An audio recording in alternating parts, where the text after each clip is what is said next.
Phanerozoic is going to be released in 2 parts this year and next year.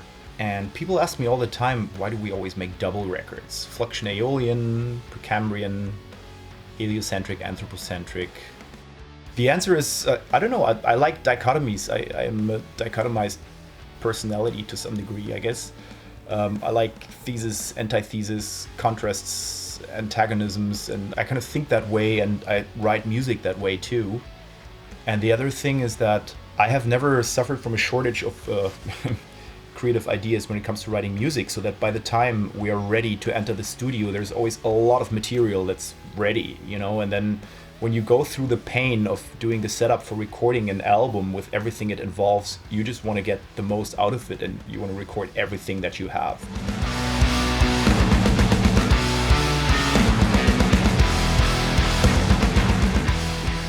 After we got back from Iceland from the drum recording session, we continued with guitars and bass, which we always do at our homes in Berlin. That's a process that everyone is kind of like taking care of at their own pace, and then we reamped them later in the studio, which we did in Berlin this time, and also Magnus from Cult of Luna reamped some guitars at his place in studio, and then we brought them together for the mix. So for reamping guitars, you basically need a studio, a good amp, someone pressing the knobs to, you know, start and stop the recording and set up the microphones. A lot of booze and a bunch of assholes in the room. Really?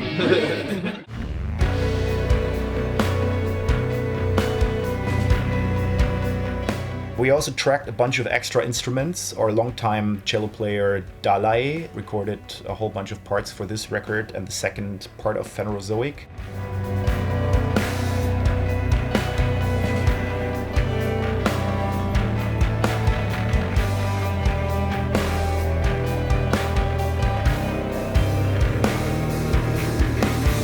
Yes, very nice. Very nice. It has become and has been a very characteristic sound in the band. It really helps the transitions and the dynamics in the songs. And I also think that the string parts have been evolving with time as well.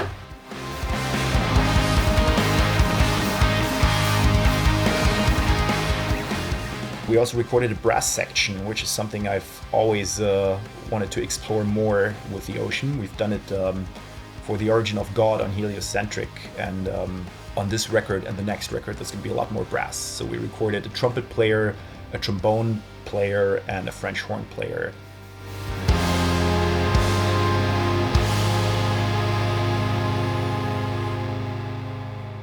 We realized that we were kind of running out of time because we had put something else on our shoulders, which was the 10th anniversary tour of Precambrian that we had to rehearse and prepare for.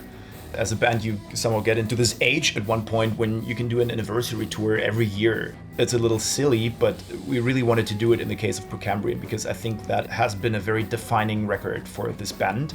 The first record where we went really overboard in terms of orchestral arrangements, in terms of bringing in extra instruments, and it kind of shaped the path of the years to come for this band.